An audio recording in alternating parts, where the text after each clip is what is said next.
Assalamualaikum warahmatullahi wabarakatuh. Perkenalkan, saya Rini Delia Azahra. Pada kesempatan kali ini, saya akan menjelaskan tentang hukum benda. Pada umumnya, yang diartikan dengan benda, baik itu berupa benda yang berwujud bagian kekayaan ataupun yang berupa hak, ialah segala sesuatu yang dapat dikuasai manusia dan dapat dijadikan objek hukum. Lalu, bagaimana pengertian benda menurut hukum sendiri? Yaitu berdasarkan pasal 499 KUH Perdata yang dinamakan kebendaan ialah tiap-tiap barang dan tiap-tiap hak yang dapat dikuasai oleh hak milik. Menurut KUH Perdata, benda itu dapat dibedakan sebagai berikut. Yang pertama, benda berwujud dan benda tidak berwujud. Kedua, benda bergerak dan benda tidak bergerak.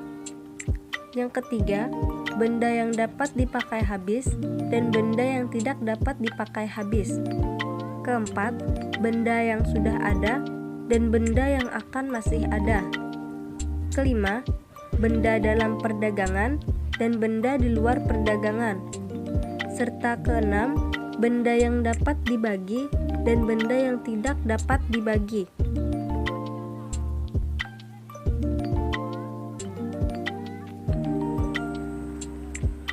Selanjutnya, pada pembahasan kali ini, kita akan membahas tentang pembedaan yang terpenting dan biasa atau sering digunakan, yaitu pembedaan mengenai benda bergerak dan benda tidak bergerak.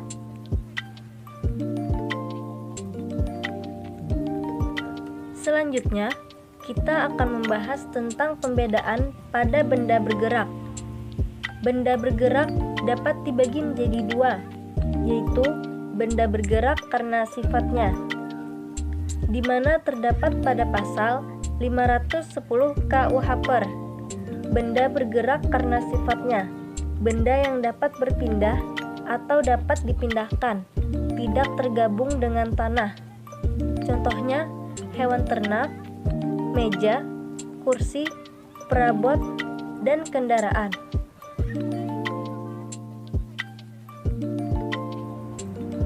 Yang kedua, benda bergerak karena penetapan undang-undang, seperti yang terdapat dan tercantum pada pasal 511 KUH Perdata, yaitu yang pertama, hak pakai hasil dan hak pakai atas benda-benda bergerak. Yang kedua, hak atas bunga-bunga yang diperjanjikan. Ketiga, penagihan-penagihan atau piutang-piutang. Keempat, saham atau andil-andil dalam persekutuan dagang dan lain-lain. Selanjutnya, setelah kita membahas pembedaan mengenai benda-benda bergerak, maka kita akan membahas pembedaan mengenai benda tidak bergerak. Benda tidak bergerak dibagi menjadi tiga. Yang pertama, benda tidak bergerak karena sifatnya, sebagaimana yang tercantum dalam pasal 506 KUH Perdata, yaitu tanah dan segala sesuatu yang melekat dengan tanah tersebut. Contohnya, sebidang tanah yang dibangun rumah dan pepohonan di dalam area tersebut, sehingga melekat dan menyatu dengan tanah tersebut.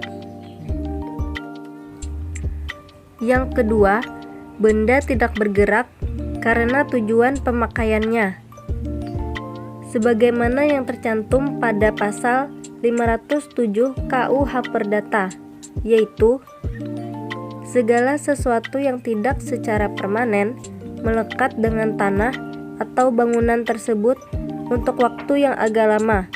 Contohnya, mesin-mesin dalam suatu pabrik.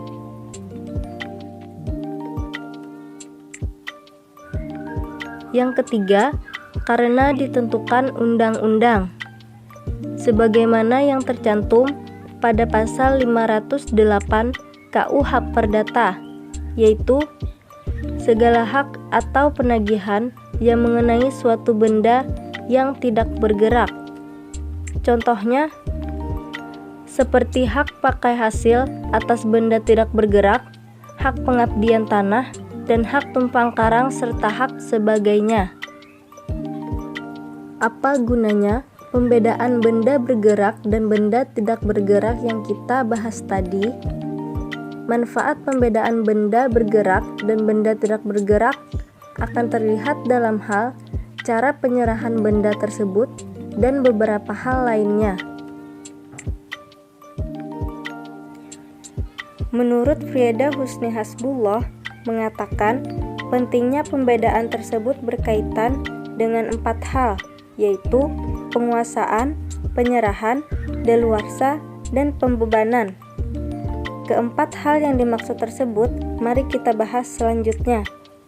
Yang pertama yaitu mengenai bezitnya atau kedudukan berkuasa, di mana terhadap benda bergerak berlaku asas yang tercantum dalam pasal 1977 ayat 1 KUH Per, yaitu beziter atau yang punya barang.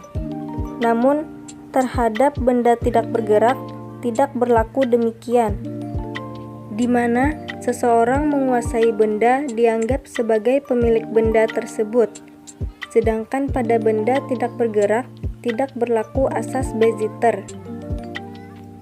Kedua, mengenai levering atau penyerahannya, di mana penyerahan benda bergerak dapat dilakukan dengan penyerahan secara nyata, sedangkan penyerahan terhadap benda tidak bergerak harus dengan balik nama. Namun, apa yang dimaksud secara nyata dan balik nama? Secara nyata dapat kita artikan itu secara kontan dan konkret, sedangkan balik nama, penyerahan benda tidak bergerak itu harus dilakukan dan ditandatangani di hadapan PPAT atau pejabat pembuat akta tanah dalam sertifikat. Yang ketiga, mengenai fegering atau kadaluarsa. Terhadap benda bergerak tidak mengenal kadaluarsa, sebab berlaku asas beziter yang tercantum dalam pasal 1977 ayat 1 KUH Per. Sedangkan benda tidak bergerak mengenal adanya kadaluarsa, yaitu 20 tahun dengan alasan hak yang sah dan 30 tahun tanpa alasan hak yang sah. Yang keempat, mengenai bezwering atau pembebanannya. Pembebanan terhadap benda bergerak harus dengan gadai, sedangkan pembebanan terhadap benda tidak bergerak dengan hipotik.